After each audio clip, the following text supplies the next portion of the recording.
ভোরের ঘন কুয়াশার মধ্যে দার্জিলিং রেলওয়ে স্টেশনের দাঁড়িয়ে আছে উপমা। কনকনে ঠান্ডা মৃদু হাওয়া বইছে, যা শরীরে আরো কাঁপন ধরাচ্ছে। ট্রেন ছাড়ার অপেক্ষায় বারবার হাত ঘড়ি দেখছে। ভোরবেলা হওয়ার অল্প কিছু দোকান স্টেশনে। উপমা সেখান থেকে এক কাপ গরম গরম চা কিনে ট্রেনে উঠে বসলো। একদম জানালার পাশের সিট। উপমা এতে বেশ খুশি হলো। গরম গরম চা খেতে খেতে প্রকৃতি উপভোগ করা যাবে। আস্তে আস্তে ট্রেন ছেড়ে দিচ্ছে, এমন সময় একটা ছেলে দৌড়ে এসে হাঁপাতে হাঁপাতে উপমার সামনের সিটটাতে বসলো। উপমা এক নজর তাকালো। ব্ল্যাক হুডি, ব্ল্যাক জ্যাকেট, কাঁধে ব্যাগ, লম্বায় 6 ফুট মতো হবে, দেখতে যথেষ্ট হ্যান্ডসাম। ছেলেটাকে এভাবে হাঁপাতে দেখে উপমা নিজের ব্যাগ থেকে বের করে পানির বোতলটা এগিয়ে দিল। ছেলেটা কৃতজ্ঞতা স্বরূপ খানিকটা হেসে পানির বোতলটা নিল, ঢকঢক করে অর্ধেকটা পানি শেষ করলো। বোতলটা উপমার দিকে এগিয়ে দিয়ে বলল, thank you miss, I am Shubman. Upama মুচকি হেসে হাত বাড়িয়ে বলল, ওয়েলকাম, আমি উপমা। আপনার নামটা আপনার মতোই মিষ্টি। উপমা মুচকি হাসলো। শুভ বলল, দার্জিলিং কি ঘুরতে এসেছিলেন? অনেকটা তাই, মূলত মামার বাসায় বেড়াতে এসেছিলাম। আপনার বাড়ি কোথায়? শিলিগুড়ি। আপনার? কলকাতা। তবে এখন শিলিগুড়ি যাচ্ছি একটা চাকরির ইন্টারভিউ দিতে। ও আচ্ছা, আপনার ইন্টারভিউয়ের জন্য শুভকামনা রইল। Thank you.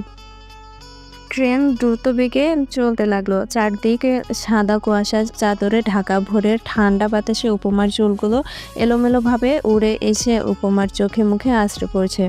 আর সে বারবার এগুলো হাতে দিয়ে সরিয়ে প্রকৃতি দেখায় মনোযোগ দিচ্ছে। উপমার কাছে বারবার ট্রেন জার্নি খুব পছন্দের। সকালে হলে তো কথাই নেই। আর তাই তো সে আজকেও সকালবেলায় ট্রেনের টিকিট কেটেছে। তার মধ্যে শুভর সাথে কথা বলতে মন্দ লাগছে না। শুভ ফের বলল, কিসে পড়েন আপনি? Honours first year. ও আচ্ছা। এমন আরও নানান টুকটাক কথা বলতে লাগলো দুজনে। আস্তে আস্তে সূর্য উদয় হতে লাগলো। সূর্যের তীক্ষ্ণ রোশনি চারদিকে ছড়িয়ে পড়তে লাগলো। প্রায় 3.5 ঘন্টা পর ট্রেন নিউজপাইগুড়ি স্টেশনে এসে খানিকক্ষণের জন্য থামলো। শুভ বলল, খিদে পেয়েছে? নিশ্চয়ই খাবেন কিছু। তা তো লেগেছেই, সকালে তো আর কিছু খাওয়া হয়নি। আপনার যদি আপত্তি না থাকে তাহলে আমার সাথে ব্রেকফাস্ট করে নিতে পারেন ধাবা থেকে। আমি সচরাচর তেমন কারোর সাথে কথা বলি না, অপরিচিত তো আরও আগেই না। কিন্তু আপনার সাথে যেহেতু কথা বলেছি, তাহলে এতে আপত্তি থাকার কোনো কারণই নেই। চলুন যাওয়া যাক। ওরা দুজনে নিউ জলপাইগুড়ির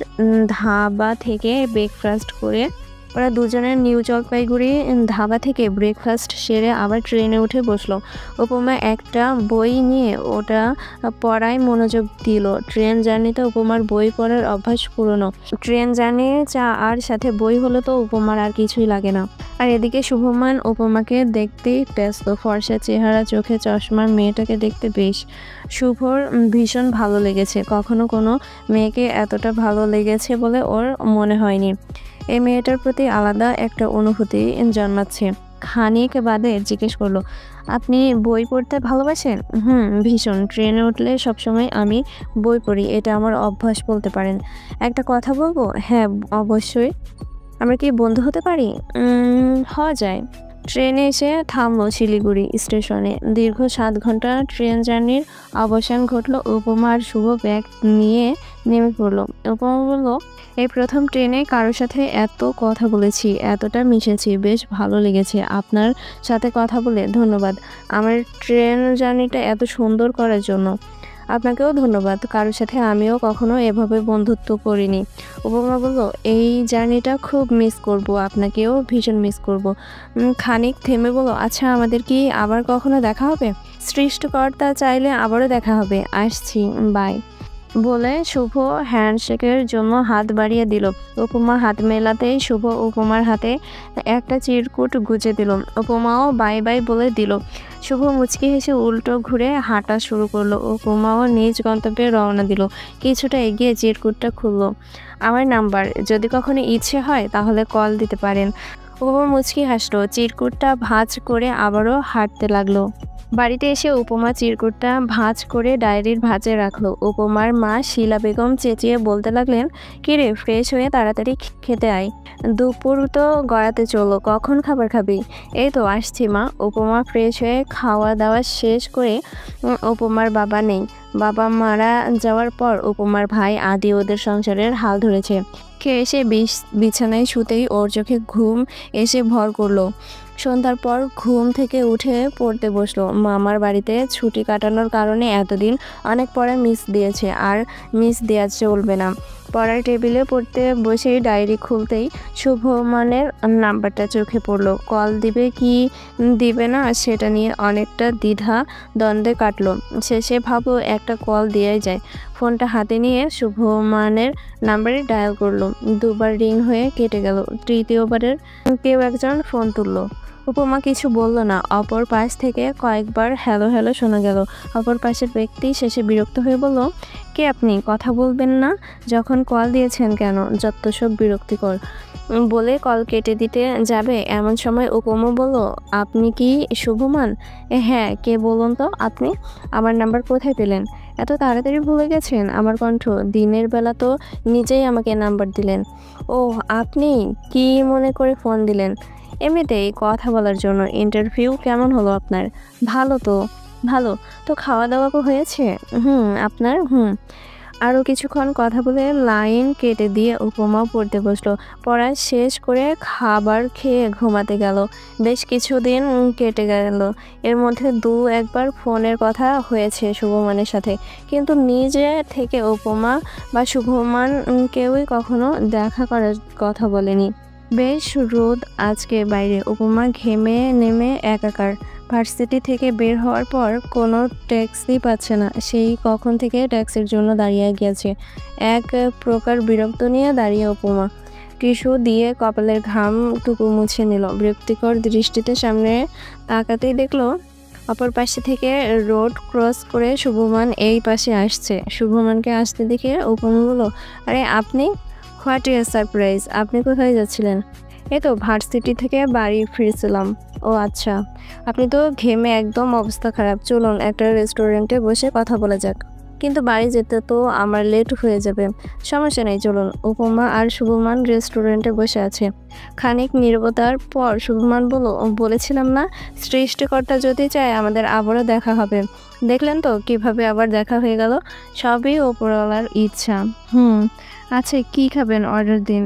cold coffee or cold drink? Cold coffee. Shubhman ওয়েটারকে 2 গ্লাস কোল্ড কফি অর্ডার করলো। খানিক বাদে ওয়েটার এসে 2 গ্লাস কোল্ড কফি দিয়ে গেল। উপমা জিজ্ঞেস করলো, তো এখানে কোথায় থাকছেন আপনি? এই তো একটা ফ্ল্যাট ভাড়া নিয়ে থাকছি। ও আচ্ছা। ঘন্টাখানেক দুজনে একসাথে রেস্টুরেন্টে কাটালো। দুপুর 3টের দিকে বাড়িতে পৌঁছালো উপমা। একের পর এক কলিং বেল দিয়ে যাচ্ছে। শিলা বেগম শাড়ির আঁচলে হাত মুছতে মুছতে বললেন, খুলছি তো, দাঁড়া। দরজা খুলতেই উপমা ঢুকে সোফায় গা এলিয়ে দিল। কিরে, তোর এত দেরি হয়েছে আজকে? ট্যাক্সি পেতে দেরি হয়েছিল তাই। শিলা বেগম শরবত এগিয়ে দিলেন উপমার দিকে। উপমা গ্লাসটা নিয়ে ঢকঢক করে সবটুকু শরবত খেয়ে নিল। ফ্রেশ হয়ে খেতে হয়। আমরা ফ্রেন্ডরা সবাই বাইরে খেয়ে এসেছি বলেই উপমা ব্যাগটা নিয়ে রুমের দিকে চলে গেল। বেশ অনেকটা সময় ধরে শাওয়ার নিল। গরমে মাথাটা ভনভন করছে। শাওয়ার করে এসে ছাদে কাপড়গুলো মেলে দিল। ছাদের কিনারায় রেলিংয়ের ওপর বসে পড়ল উপমা। আনমনেই শুভমানের কথা মাথায় আসতে হেসে ফেলল। ছেলেটা একদম অন্যরকম, সবার থেকে আলাদা। উপমার সবার থেকে আলাদা অনেক ভালো লাগে। এখন বিকেলবেলা, রোদের তেমন তেজ নেই, হালকা বাতাস বইছে। পরশুদিন উপমার এক্সাম। বাসার মধ্যে লোডশেডিং, এই কারণে উপমা বই নিয়ে ছাদে চলে গেছে। এখানে যাওয়া একটু বাতাস আছে। ফোনটা পাশে রেখে উপমা বই পড়ার মনোযোগ দিল। গত 2 মাসে উপমা আর শুভমানের একটা ভালো বন্ধুত্ব হয়ে গেছে। কয়েকবার দেখাও করেছিল। এর মধ্যেই ফোন বেজে উঠল। উপমা ফোন হাতে নিয়ে দেখলো শুভর ফোন। উপমা মুচকি হেসে ফোনটা রিসিভ করলো। হ্যালো, কি করছেন? এই তো পরশুদিন এক্সাম পড়ছি। ও আচ্ছা, ঠিক আছে, তাহলে এখন ডিস্টার্ব না করি, আপনি পড়ুন। সমস্যা নেই। আপনি কি কিছু বলবেন? না, এমনি কথা বলার জন্য ফোন দিয়েছিলাম। কিন্তু পড়ছেন যেহেতু পড়ুন, সমস্যা নেই। আচ্ছা ঠিক আছে, রাখছি, ভালো থাকবেন। ফোনটা কেটে দিল উপমা। পিছন থেকে উপমার ভাই আদি এসে বলল, কি রে, পড়াশোনা বাদ দিয়ে কার সাথে কথা বলছিস? তেমন কেউ না, এক ফ্রেন্ডের সাথে। ও, এই গরমে বাসায় থাকা যায় না বল? ঘরের মধ্যে গরমে থেকে থেকে বিরক্ত হয়ে ছাদে চলে আসলাম। ইদানিং এত পরিমাণ লোডশেডিং হচ্ছে, বেঁচে থাকাটাই তো মুশকিল হয়ে যাচ্ছে। এদের লোকদের পেলে না মাথাটাই ফাটিয়ে দিতাম, বুঝেছিস? বলতে বলতে ছাদে অন্য পাশে গিয়ে রেলিং এর উপর বসে পড়লো আদি। উপমা আবার পড়ায় মনোযোগ দিল। কিছুক্ষণ পর কারেন্ট চলে আসায় ও বাসায় চলে গেল। সন্ধ্যায় নাস্তা করে আবার পড়তে বসলো। রাতে ডিনার করে ঘুমিয়ে গেল। ইদানিং ক্লাস, কোচিং সবকিছু সামলাতে সামলাতে হাঁপিয়ে উঠছে উপমা। শান্তিতে নিঃশ্বাস ফেলার সময়টাও নেই। পরীক্ষা শেষ হলে একটু শান্তি। আজকে উপমার এক্সাম। সকাল থেকে তড়িঘড়ি করে রেডি হয়ে এক্সাম হলে চলে গেল। এক্সাম শেষ হলো দুপুরে। এক্সাম দিয়ে বেরোতে বেরোতে বৃষ্টি নামলো। বৃষ্টির কারণে গাড়ি পাওয়া যাচ্ছে না। এদিকে বৃষ্টির মধ্যে ভিজে ভিজে অতটা পথ হেঁটে যাওয়াও সম্ভব নয়। রাস্তার পাশে একটা দোকানের ছাউনির নিচে এসে দাঁড়ালো, বৃষ্টি থামার অপেক্ষায়। ফোনটাও আনেনি যে আদিকে কল দিবে। দোকানের কিছুটা সামনে কিছু বখাটে ছেলে কথা বলছে আর বারবার উপমার দিকে বাজেভাবে তাকাচ্ছে। রাস্তায় ও মানুষ তেমন নেই। উপমার ভয় লাগছে, এখানে আর দাঁড়ানো ঠিক হবে না, তাই বৃষ্টির মধ্যেই হাঁটা শুরু করলো সে। পিছন পিছন ছেলেগুলো আসতে লাগলো। উপমার ভয় আরো বাড়ছে, তাই হাঁটার গতি আরো বাড়িয়ে দিল। ছেলেগুলো এবার জোরে জোরে হাঁটছে আর উপমার উদ্দেশ্যে বাজে বাজে কথা বলছে। উপায় না পেয়ে উপমা এবার দৌড়াতে লাগলো। পিছন থেকে ছেলেগুলো দৌড়াচ্ছে। দৌড়াতে দৌড়াতে একটা সময় পা পিছলে পড়ে যেতেই লাগলো উপমা। এমন সময় কোনো এক শক্তপোক্ত হাত তাকে কোমর জড়িয়ে ধরে নিল। উপমা বেশ ভয় পেয়ে গেল। ভয়ে চোখ বন্ধ করে ফেললো। ছেলেটা একদম উপমাকে বুকের সাথে জড়িয়ে রেখে, আর ওকে উপমা। ছেলেটা কণ্ঠস্বর কর্ণকুহরে পৌঁছাতেই ধীরে ধীরে চোখ খুলল উপমা। তাকে এখনো জড়িয়ে ধরে আছে শুভমান। উপমার ভয়টা কাটাতে উপমার শুভর হাতের দিকে তাকালো। ব্যাপারটা বুঝতে পেরে শুভ ছেড়ে দিল। বলল, এভাবেই বৃষ্টির মধ্যে একা একা হেঁটে আসছিলেন কেন? আর একটু হলেই তো ওই ছেলেগুলো। বলে একটা দীর্ঘশ্বাস ফেললো। বলল, এখনো এমন বৃষ্টির মধ্যে নির্জন রাস্তায় হাঁটবেন না। গাড়ি না পেলে প্রয়োজনে আপনার ভাই বা আমাকে কল দিতে পারেন। উপমা মিনমিনে কণ্ঠে বলল, আজকে ফোন আনিনি। খুব ভালো করেছেন, এখন চলুন আপনাকে বাসায় পৌঁছে দিয়ে আসি। তখন ছেলেগুলো শুভকে দেখে সামনে এগোনোর সাহস পায়নি, উল্টো ঘুরে দৌড়ে পালিয়ে গিয়েছে। বৃষ্টির মধ্যে দিয়ে দুজনে হাঁটতে লাগলো। বাসার সামনে পর্যন্ত এনে দিয়ে শুভ চলে যেতে নিল। উপমা বলল, বাসায় আসুন না। আজ না, আরেকদিন, আমার একটু কাজ আছে। আচ্ছা ঠিক আছে, আরেকদিন আসতে হবে কিন্তু।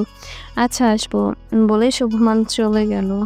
এর মাঝে আরো কিছুদিন কেটে গেছে। পরীক্ষা দিয়ে এসে ধপ করে সোফায় বসে পড়লো উপমা।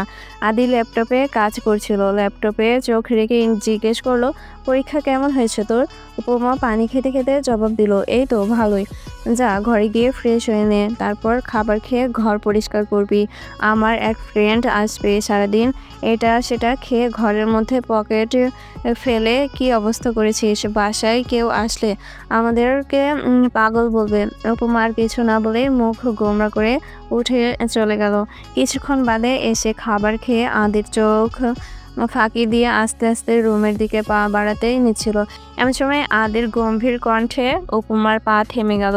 চোখ বন্ধ করে জিহ্বায় কামড় দিয়ে দাঁড়িয়ে গেল। ড্রয়িং রুমটা পরিষ্কার করবে কে? আমি? উপমা আদির দিকে ঘুরে দাঁড়ালো। মিনমিনে কণ্ঠে বলল, সেটা করলে তো আমার আর করা লাগে না। আদি বলল, কি বললি তুই? সারাদিন ঘর নোংরা করবি তুই আর পরিষ্কার করবো আমি? শিলা বেগম এসে বলল, এই তোদের দুটোকে নিয়ে আমি আর পারি না। উপমার দিকে তাকিয়ে বলল, আর এই তোকে কতবার বলেছি এভাবে এখানে সেখানে এটা সেটা ফেলবি না, এখন সব পরিষ্কার কর। আদির ফ্রেন্ড এসে এই অবস্থা দেখলে কি ভাববে বলতো? উপমা অসহায় ফেস করে ওর মায়ের দিকে তাকালো, যার অর্থ আজকের মতো তুমি পরিষ্কার করে দাও না। আদি বলল, মা তুমি একদমই ওর কথাই গলবে না, যে নোংরা করেছে সেই পরিষ্কার করবে। তুমি চলো আমার সাথে। তারপর উপমার দিকে তাকিয়ে আদেশের স্বরে বলল, 10 মিনিটের মধ্যেই যেন সব ক্লিয়ার হয়ে যায়, একটুও যেন নোংরা না থাকে। আমি একটু পরেই আসছি। উপমা বিরক্ত হয়ে ঘর পরিষ্কার করতে লাগলো। সব পরিষ্কার করতে করতে সে ঘেমে গেছে একদম, তাই সে শাওয়ারের নিচে চলে গেল। ঘেমে যা তা অবস্থা, শাওয়ার না নিলে শরীর খারাপ হয়ে যাবে। শাওয়ার নিয়ে এসে বারান্দায় কাপড় মেলে দিল। যদিও বিকেল হয়ে যাওয়ায় তেমন রোদ নেই, তবে বাতাস আছে। তারপর ড্রয়িং রুমে এসে টিভি ছেড়ে বসলো। আদিকে বেরোতে দেখে জিজ্ঞেস করলো, কোথায় যাচ্ছ? বললাম না আমার এক ফ্রেন্ড আসবে, ওকে আনতে যাচ্ছি বলেই বেরিয়ে আদি শুভকে ফোন দিল। কিরে তুই কই? তুই যে অ্যাড্রেস দিয়েছিস প্রায় চলে এসেছি। শুভ গাড়ি থেকে নেমে আদিকে জড়িয়ে ধরল। আসলে শুভ আর আদি কলেজ ফ্রেন্ড। আদি কলকাতার এক কলেজ থেকে পড়াশোনা করেছে, তাদের মধ্যে খুবই ভালো বন্ধুত্ব। শুভ শিলিগুড়ি থাকে। শোনার পরই আদি বলেছিল বাসায় আসতে, কিন্তু সময়ের অভাবে আসা হয়নি। আসতে কোনো অসুবিধা হয়নি তো? না। আচ্ছা চল।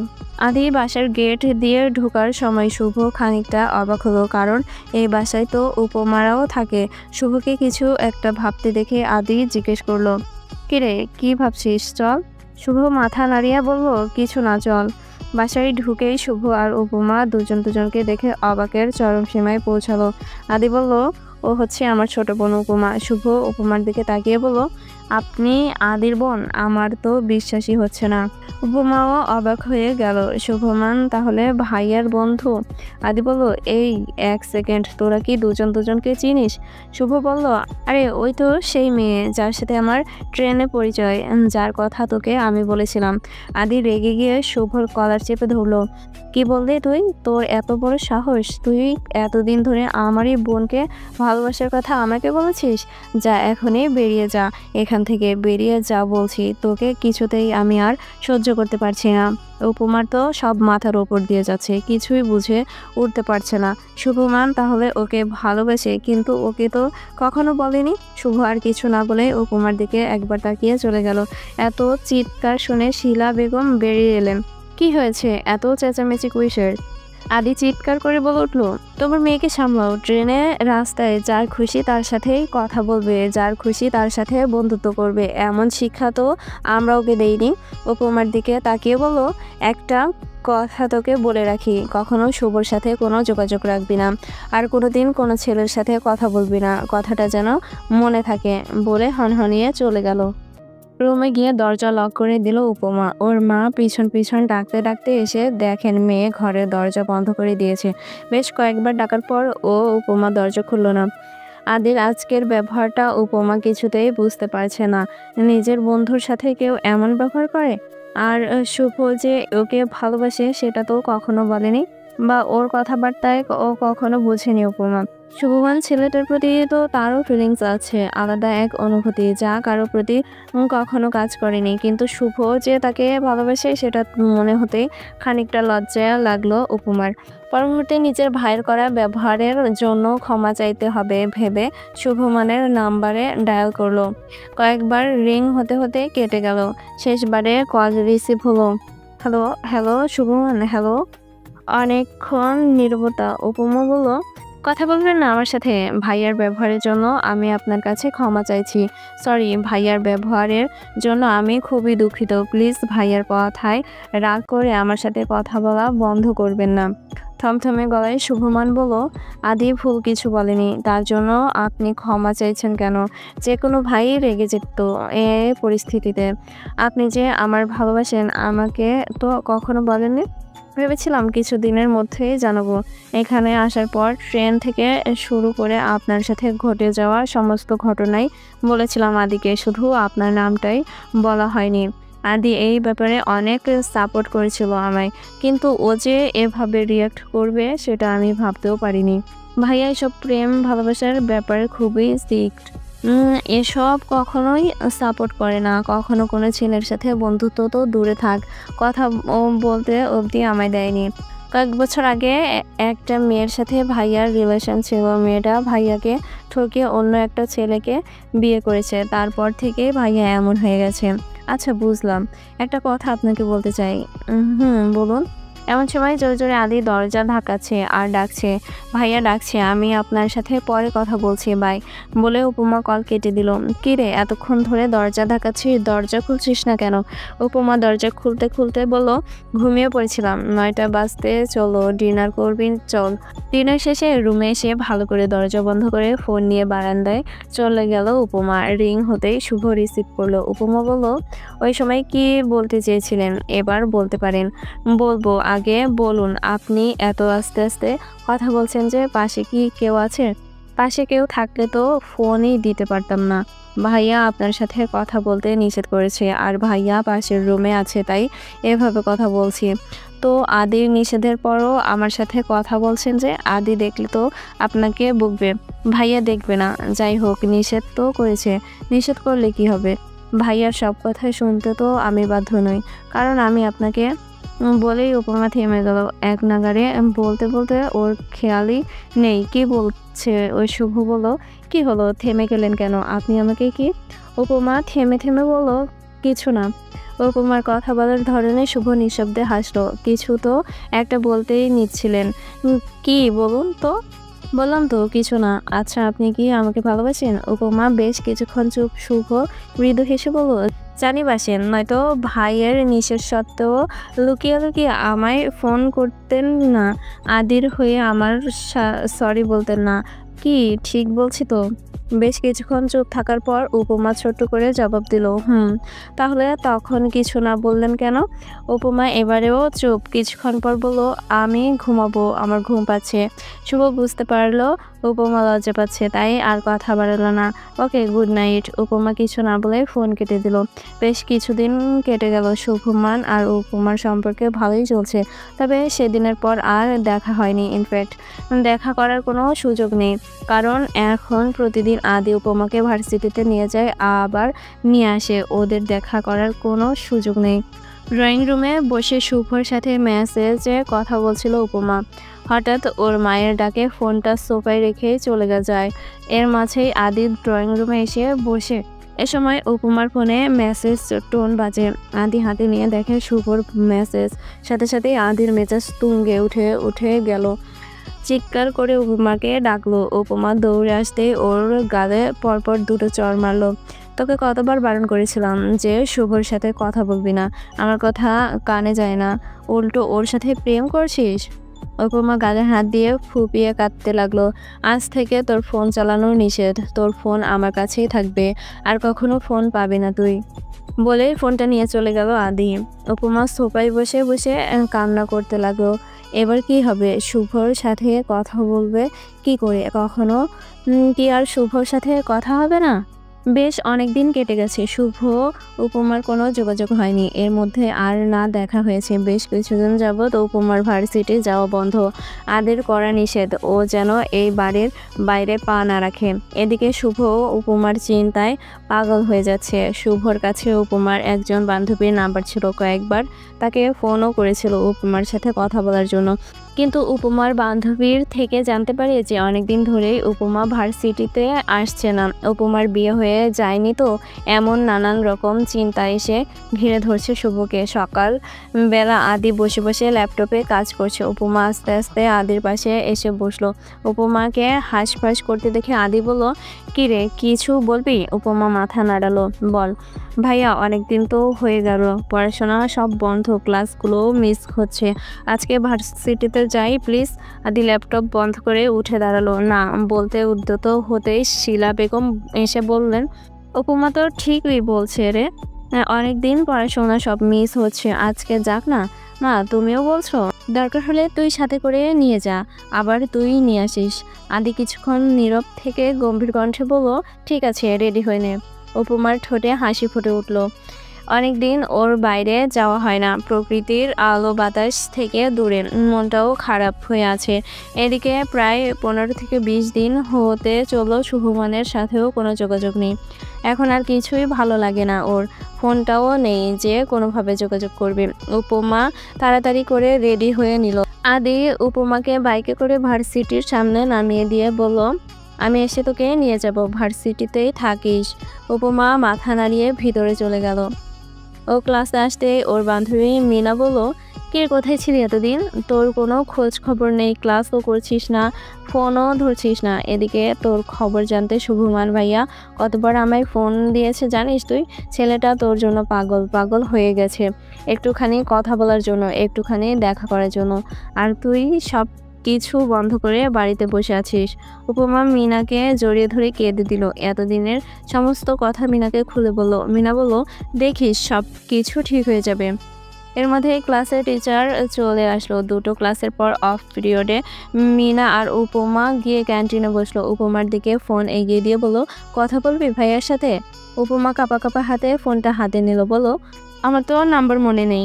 আমার ফোনে সেভ করা আছে, কন্ট্যাক্ট লিস্টে গিয়ে দেখ পাবি। উপমা কন্ট্যাক্ট লিস্টে থেকে শুভর নাম্বার বের করে ডায়াল করলো। দুবার রিং হতে হতে কেটে গেল। উপমা আবারও কল দিতে যাবে, এমন সময় শুভ নিজেই কল ব্যাক করলো। রিসিভ হতেই শুভর কণ্ঠ শোনা গেল। হ্যালো মিনা। হ্যালো মিনা, উপমার কোনো খবর পেয়েছো? শুভ, আমি বলছি, কেঁদে দিল উপমা।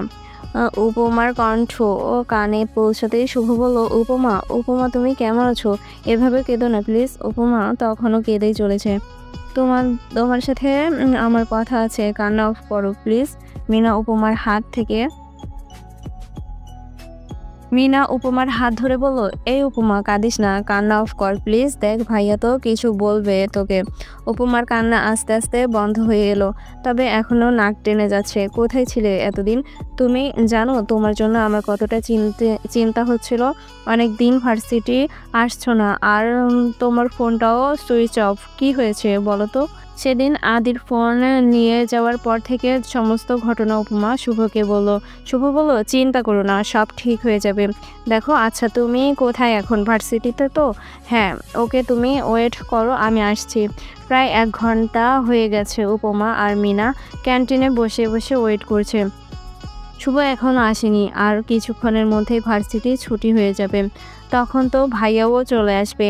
আমি শুভর সাথে কথা বলবো কিভাবে? এইসব ভাবনার মধ্যেই উপমা তাকিয়ে দেখলো আদি বাইক নিয়ে ভার্সিটির ভিতরে ঢুকছে।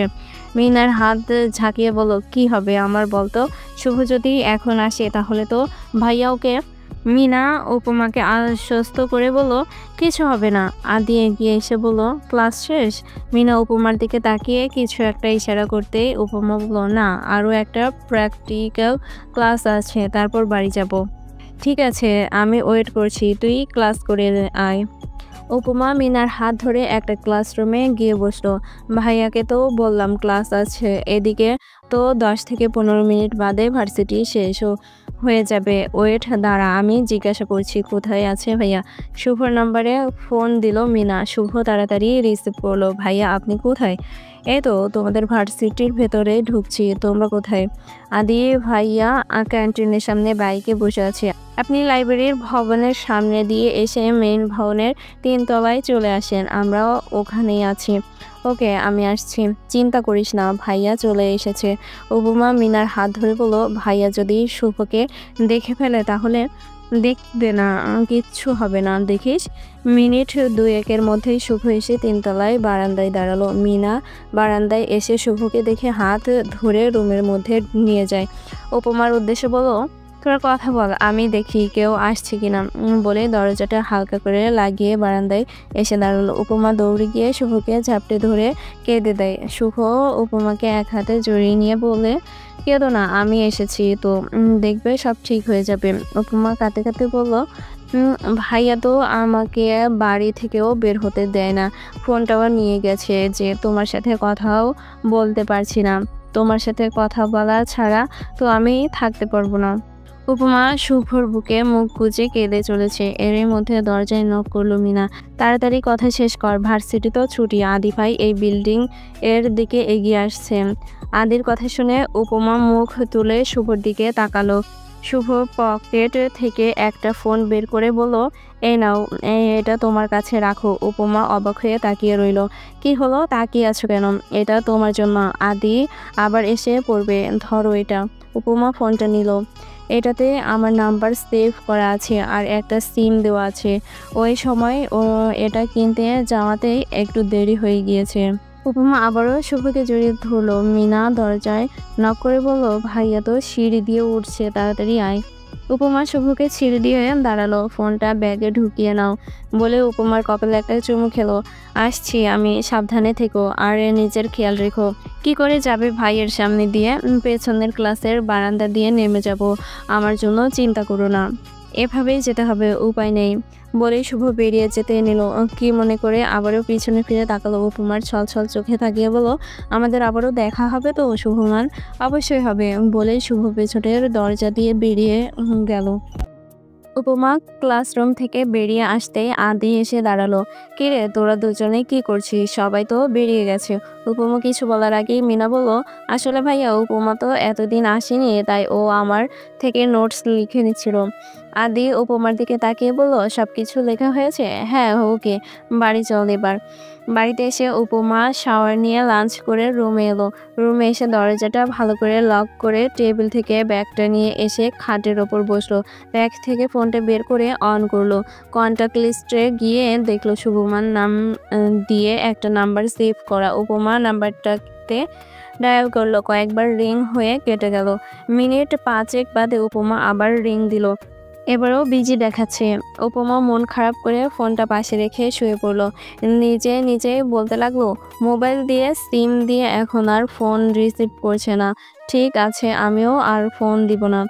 এসব ভেবে মন খারাপ করে শুয়ে থাকতে থাকতে উপমার চোখে ঘুম চলে আসলো। কিছুক্ষণ পর কল বেজে ওঠায় উপমার ঘুম ভেঙে গেল। বিরক্ত হয়েই চোখ বন্ধ করে ফোন রিসিভ করলো, কিন্তু ওপাশের ব্যক্তির কণ্ঠ শুনে উপমার মুহূর্তেই ঘুম উড়ে গেল। সাথে বেশ রাগও হলো। সরি উপমা, আই এম এক্সট্রিমলি সরি। এখন অফিসের কাজের জন্য ফোন রিসিভ করতে পারিনি।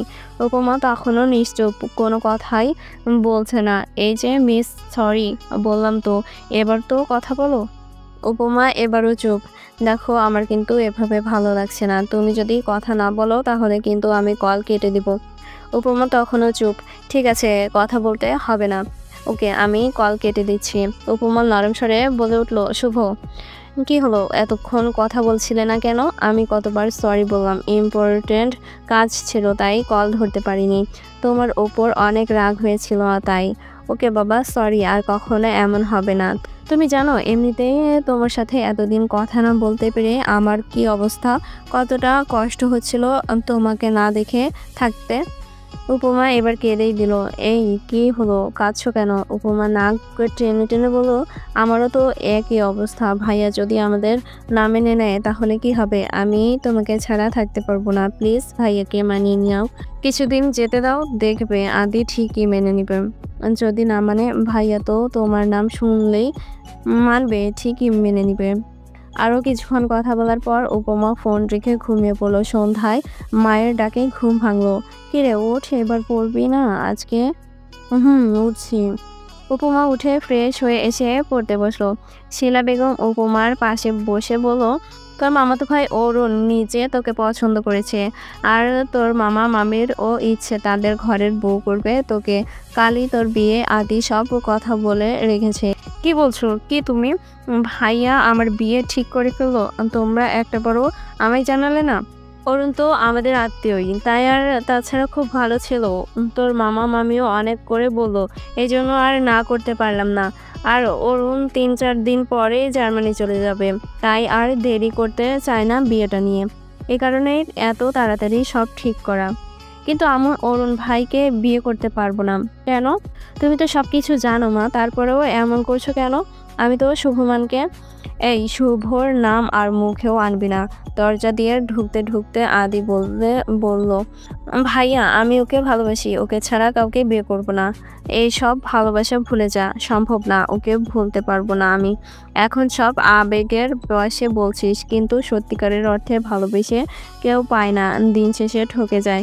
তোর ভালোর জন্যই বলছি। আর হ্যাঁ, একটা কথা মাথায় ঢুকিয়ে রাখ, তোর বিয়ে অরুণের সাথেই আমি ঠিক করেছি, আর ওর সাথেই তোর বিয়েটা হবে। কিন্তু ভাইয়া, কোনো কিন্তু না, আমার ডিসিশনই ফাইনাল বলে আদি চলে গেল। উপমা অসহায় চোখে মায়ের দিকে তাকালো। মা, ও মা, তুমি ভাইয়াকে বোঝাও না, আমি শুভকে ছাড়া থাকতে পারবো না। তোর ভাইকে বলে লাভ নেই। ওই মেয়েটা তোর ভাইয়ের সাথে প্রতারণার পর থেকে তোর ভাই এমন হয়ে গেছে, ভালোবাসা শব্দটাই এখন ঘৃণা করে, এসবের প্রতি বিশ্বাসী উঠে গেছে। কিন্তু শুভ তো আমাকে সত্যি ভালোবাসে, ও কখনোই আমায় ঠকাবে না। শুভকে ভুলে যা, কিছু করার নেই। তোর মামা মামিকে আমি কথা দিয়ে ফেলেছি, বলেই শিলা বেগম উঠে চলে গেলেন। শিলা বেগম চলে যেতেই উপমা ঘরের দরজা লাগিয়ে ফোন নিয়ে এসে বেলকনিতে চলে যায়। শুভকে কয়েকবার ফোন করে কিন্তু ফোন সুইচ অফ। তারপর টেবিল থেকে ডায়েরিটা নিয়ে এসে মিনার নাম্বারটা বের করে মিনাকে কল করে। হ্যালো মিনা, আমি উপমা। হ্যাঁ বল, এইটা কার নাম্বার? আমারই।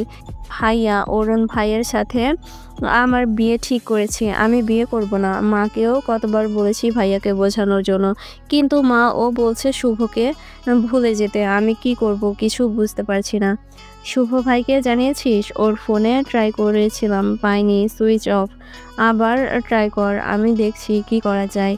তুই চিন্তা করিস না, রাখছি। উপমা ফোন রেখে বিছানার উপর হয়ে শুয়ে পড়ল। কি হবে, কি করবে সে? শুভকে ছাড়া তো থাকা অসম্ভব। ভাইয়া যদি সত্যি সত্যি অরুণ ভাইয়ের সাথে বিয়ে দিয়ে দেয়, কি হবে? কি করে থাকবো শুভকে ছাড়া? বেশ কিছুক্ষণ পর শুভ কল দেয়। হ্যালো, সরি উপমা, আমার ফোনে চার্জ ছিল না, তাই রিসিভ করতে পারিনি। একটু আগে মিনা ও আমায় ফোন দিয়েছিল, ও বলেছে আমায় সবটা। ভাইয়া আমার বিয়ে ঠিক করেছে, কালকেই আমার বিয়ে। আমার মামা মামিকে কথাও দিয়ে ফেলেছে। আমি বিয়ে করব না শুভ, আমি তোমাকে ছাড়া থাকতে পারবো না। তুমি চিন্তা করো না, কিছু হবে না। আমি তোমাকে কারো হতে দিব না, আমার উপর ভরসা রাখো, বলেই ফোন কেটে দিল শুভ। রাত প্রায় 1টা বাজে। উপমা চিন্তা করতে করতে একসময় ঘুমিয়ে গিয়েছিল, কিন্তু মিনিট 5 আগেই শুভর ফোনে ঘুম ভেঙে গেছে। ফোন দিয়ে বলেছিল, ঘুমিয়ে পড়েছিলে নাকি? সরি ঘুম ভাঙার জন্য। না সমস্যা নেই, আমি তোমার বাসার নিচে দাঁড়িয়ে আছি, তোমার রুমের জানালা খুলে একটু জানালার কাছে আসো। তুমি এত রাতে? আগে আগে আসো তো, তারপর বলছি। উপমা তাড়াতাড়ি করে জানালার কাছে গিয়ে দেখলো শুভমান গেটের বাইরে দাঁড়িয়ে আছে। হ্যালো, এত রাতে তুমি? সেসব পরে বলছি, তুমি একটা কাজ করো, তাড়াতাড়ি তোমার ফোন আর ব্যাগটা নিয়ে চলে এসো। কিন্তু কি করে আসবো? মা আর ভাইয়া দেখবে তো? কেউ দেখবে না, আস্তে ধীরে আসো, সাবধানে। ওকে, আসছি। এরপর উপমা এক কুচকানো জামাটা পাল্টে চুল আঁচড়াচ্ছে। এর মধ্যেই আবারও শুভ ফোন দিল। হ্যালো, কি হলো? তুমি কোথায়? এই তো আসছি। তাড়াতাড়ি এসো, কেউ দেখে ফেলে আবার সমস্যা হবে। তারপর ফোন আর ব্যাগ নিয়ে উপমার রুমের দরজা খুলল। ড্রয়িং রুমে পুরো অন্ধকার। উপমা নিজের রুমের লাইট অফ করে দিয়ে পা টিপে টিপে মেইন দরজার কাছে গেল। আস্তে করে দরজা খুলে বেরিয়ে এলো। ফোনের ফ্ল্যাশ অন করে সিঁড়ি দিয়ে নিচে নেমে এলো। গেট খুলে বাইরে বেরোতেই দেখলো শুভ বাইক নিয়ে দাঁড়িয়ে আছে। বাইকে ওঠো। এত রাতে কোথায় যাব? আমার বাড়িতে। কিন্তু এখন যদি তুমি আমার সাথে না যাও তাহলে কিন্তু সারা জীবনের জন্য আমাকে হারিয়ে ফেলবে। উপমা শুভকে জড়িয়ে ধরে বলল, আমি তোমাকে হারাতে চাই না, হারাতে পারবো না, কিন্তু আমার ভাই আমাকে না পেলে তো তুমি আমার সাথে চলো। কিন্তু তুমি আমার সাথে চলো, কিছু হবে না। দেখো, উপমা তখনও চুপ করে দাঁড়িয়ে আছে। শুভ উপমার হাত ধরে বলল, আমাকে বিশ্বাস করো তো তুমি, নিজের থেকেও বেশি। তাহলে চলো, আমার সাথে ভরসা রাখো, আমার উপর কিচ্ছু হবে না। শুভ বাইকে উঠে বসলো। উপমা শুভর পিছনে উঠে বসলো। ফুল স্পিডে বাইক চলছে, আকাশে মেঘ ডাকছে, সাথে সাথে বাতাস বইছে, তাই উপমার কিছুটা শীত লাগছে। খানিক বাদে কেঁপে উঠছে। উপমা, কোনো সমস্যা হচ্ছে তোমার? বাইক চালাতে চালাতেই বলল শুভ। উপমা কাঁপতে কাঁপতে জবাব দিল, না আসলে একটু ঠান্ডা লাগছে তাই। আর একটু অপেক্ষা করো, আমরা কিছুক্ষণের মধ্যেই পৌঁছে যাব। মিনিট 5 মধ্যেই শুভ তার বাড়িতে এসে পৌঁছায়। উপমার হাত ধরে বলল, এসো। উপমাকে নিয়ে ভেতরে ঢুকেই শুভ সবার সঙ্গে পরিচয় করিয়ে দিল। আমার বাবা মা আর ছোট ভাই শুভ্র। উপমা সবার সাথে কথা বলে নেয়। যে বিষয়টা উপমার সবচেয়ে বেশি অবাক হয়েছে সেটা হলো, এত রাতে বিয়ের সব অ্যারেঞ্জ করে ফেলেছে শুভমান। এইসব কি শুভ? আমি এখনই তোমাকে বিয়ে করতে চাই, তোমার কোনো আপত্তি আছে? বিয়ে ভাবে, এটা ছাড়া আমাদের কাছে আর কোনো উপায় নেই। আদিকেও বললে তো বুঝবে না, উল্টো ঝামেলা করবে, তাই ভাবলাম বিয়ে করেই তোমাকে নিয়ে ওই বাড়িতে যাব।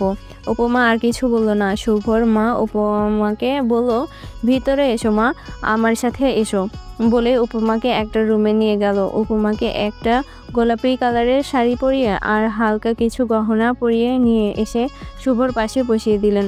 এর মধ্যেই শুভ শার্ট চেঞ্জ করে পাঞ্জাবি পরেছে। উপমার খানিকটা লজ্জা লাগছে। এখানকার সব মানুষজন, পরিবেশ সবই নতুন। আপাতত আজকের দুজনের রেজিস্ট্রি ম্যারেজ হবে। রেজিস্ট্রি পেপারে শুভ প্রথমে সাইন করলো, তারপর উপমাকে পেনটা এগিয়ে দিল। উপমা পেনটা হাতে নিয়ে একবার শুভর দিকে তাকালো। শুভ চোখ দিয়ে আশ্বস্ত করতেই উপমাও সাইন করে দিল। শুভের মা বলল, তোরা বস, আমি সবার জন্য মিষ্টি নিয়ে আসছি। বেশ কিছুক্ষণ বাদে শুভর মা কিছু নাস্তা আর মিষ্টি নিয়ে এলেন। উনি নিজে হাতেই উপমার আর শুভকে মিষ্টি খাইয়ে দিলেন। তারপর শুভকে বললেন, রাত তো প্রায় 3টা বাজে, ওকে নিয়ে ঘরে যা, সকাল হলেও বাড়িতে যাস। আচ্ছা। শুভ উপমাকে হাত ধরে বলল, চলো। শুভ উপমাকে নিয়ে ওর ঘরে গেল। ঘরে ঢুকেই ওর অবাক হয়ে গেল। পুরো ঘরটা ফুল আর মোমবাতি দিয়ে সাজানো। পাশে তাকিয়ে দেখলো শুভ্র দাঁড়িয়ে মুচকি হাসছে। শুভমান শুভ্রর দিকে তাকিয়ে বলল, এইটুকু সময়ের মধ্যে এত কিছু কখন করলি? যখন তুমি ডিসিশন নিয়েছিলে যে আজকেই বিয়ে করবে তখনই। শুভ বলল, থ্যাঙ্কস ব্রাদার, বাট এখন আমাকে আর তোর ভাবিকে একটু একা ছাড়, রেস্ট নিব। ওকে, রেস্ট নাও, আমি একটু ঘুমাই, কম ধকল তো আর যায়নি বলে শুভ্র চলে গেল। শুভ দরজা লাগিয়ে এসে বিছানায় শুয়ে পড়ল। উপমা তখনও দাঁড়িয়ে আছে। শুভ উপমার দিকে তাকিয়ে বলল, কি হলো, দাঁড়িয়ে আছো কেন এখানে? উপমা এসে খাটের এক পাশে বসলো। শুভর দিকে তাকিয়ে বলল, আমার না খুব ভয় করছে, ভাইয়া আর মা যদি জানতে পারে তাহলে কি হবে? আমি তোমাকে নিয়ে কালকে ওই বাড়িতে যাব। হ্যাঁ, আদি আর আন্টি রাগ করবে ঠিকই, কিন্তু মেনে নিবে। দেখো, এখন যদি তোমাকে বিয়ে না করতাম তাহলে সারা জীবনের মতো হারিয়ে ফেলতাম। যা হয় ভালোর জন্যই হয়। এখন এইসব চিন্তা বাদ দিয়ে এসো, ঘুমিয়ে পড়ো। উপমা এসে বিছানায় শুভর পাশে শুয়ে পড়লো। বিছানার পাশে জানালা খোলা, ঝিরিঝিরি বৃষ্টি পড়ছে। বাইরের বাতাসে মোমবাতিগুলো নিভু নিভু করছে। প্রকৃতির ঠান্ডা হাওয়া উপমার শরীরে ছুঁয়ে যাচ্ছে। উপমার ঠান্ডা লাগছে ভীষণ, তবুও শুভর থেকে বেশ খানিকটা দূরে বজায় রেখে শুয়ে আছে। উপমাকে এভাবে কাঁপতে দেখে একটেনে তাকে নিজের কাছে নিয়ে এসে শক্তপোক্তভাবে জড়িয়ে ধরলো। শুভ রাগী গলায় বলল, শীতে এভাবে দূরে থেকে নিজেকে কষ্ট দেওয়ার মানে কি? আমি তো তোমার হাজবেন্ড, অন্য কেউ তো না। তাহলে এভাবে দূরত্ব বজায় রেখে শুয়ে শীতে কাঁপছো কেন? উপমা কিছু বলল না। শুভ এতটাই কাছে থাকায় ওর নিঃশ্বাস খুব দ্রুত বেগে চলছে। উপমার অবস্থা বুঝতে পেরে শুভ আরেকটু শক্ত করে জড়িয়ে ধরে কপালে চুমু খেয়ে বলল, এখন ঘুমিয়ে পড়ো, সকালে আবার ওই বাড়িতে যেতে হবে। আদি রাগী চোখে শুভ আর উপমার দিকে তাকিয়ে আছে। পিছন থেকে শিলা বেগম বারবার আদিকে বোঝানোর চেষ্টা করছে, কিন্তু আদি কোনো কথা শুনতেই নারাজ। ওর একটাই কথা, উপমা যেন এই বাড়িতে আর পা না রাখে। আদি ফের চেঁচিয়ে বলল, কি রে, কথা কানে যাচ্ছে না তোদের? বলেছি না এখান থেকে চলে যেতে? আর তোর এত সাহস হলো কি করে আমার পারমিশন ছাড়া রাতের বেলা বাড়ি থেকে বেরোনোর? তোকে তো আমি। বলেই চড় দেওয়ার জন্য হাত উঠালো শুভ। আদির হাত ধরে বলল, অনেক হয়েছে, আর ওর গায়ে হাত দিবি না। আমার বোনকে আমি মারবো। কি মারবো না সেটা তুই বলার কে? I am her husband and she is my wife. তাই আমার বউয়ের গায়ে হাত দেওয়ার আগে আমার পারমিশন নিতে হবে। শিলা বেগম বলল, আদি তোর কোনো কথা শুনতে চাই না আমি। আমার মেয়ে যেখানে গিয়ে সুখে থাকবে, ভালো থাকবে, সেখানেই ও থাকবে। এটা নিয়ে আর একটাও কথা বলবি না তুই। আর শোন, যে মেয়েকে তুই ভালোবাসতি সেই মেয়ে তোকে কোনোদিনও ভালোবাসতো না বলেই ঠকিয়ে গেছে। কিন্তু শুভমান ও এমন ছেলে না। আর ওর সাথে তো তোর 1-2 দিনের বন্ধুত্ব না, 8টা বছরের বন্ধুত্ব। সেই কলকাতা থেকে তুই ওকে চিনিস, তাহলে তোর এত ভালো বন্ধুকে তুই এভাবে অবিশ্বাস করবি? ওকে তুই ভালো করেই চিনিস, জানিস আমিও চিনি ওকে। ও এমন ছেলে না, বোঝার চেষ্টা কর। আদি হনহনিয়ে ভিতরে চলে গেল। শিলা বেগম শুভ আর উপমার কে ভিতরে এনে বসালেন। কিছুক্ষণ কথা বলার পর সকালের নাস্তা করে শুভ আর উপমা চলে গেল। 6 মাস পর, মাস 3 আগেই আদি শুভ আর উপমার বিয়ে মেনে নিয়েছে। এখন দুই পরিবারের মধ্যে সম্পর্ক অনেক ভালো। কারোরই কোনো আপত্তি নেই তাদের সম্পর্ক নিয়ে। রাত প্রায় 11টা ছুঁই ছুঁই। খাওয়া দাওয়ার পর উপমার শুভ দুজনে ছাদে দাঁড়িয়ে আছে। দুজনের মাঝে নীরবতা। উপমা এক দৃষ্টিতে আকাশের দিকে তাকিয়ে আছে, আর শুভ উপমার দিকে। নীরবতা ভেঙে উপমা বলল, আকাশটা কত সুন্দর তাই না? তবে আমার উপমার সাথে আকাশের কোনো উপমাই হয় না বলে শুভ হেসে এক হাতে জড়িয়ে নেয় উপমাকে। উপমাও শুভর বুক বুকে মাথা রেখে উপভোগ করতে থাকে তারাভরা রজনীর সৌন্দর্য।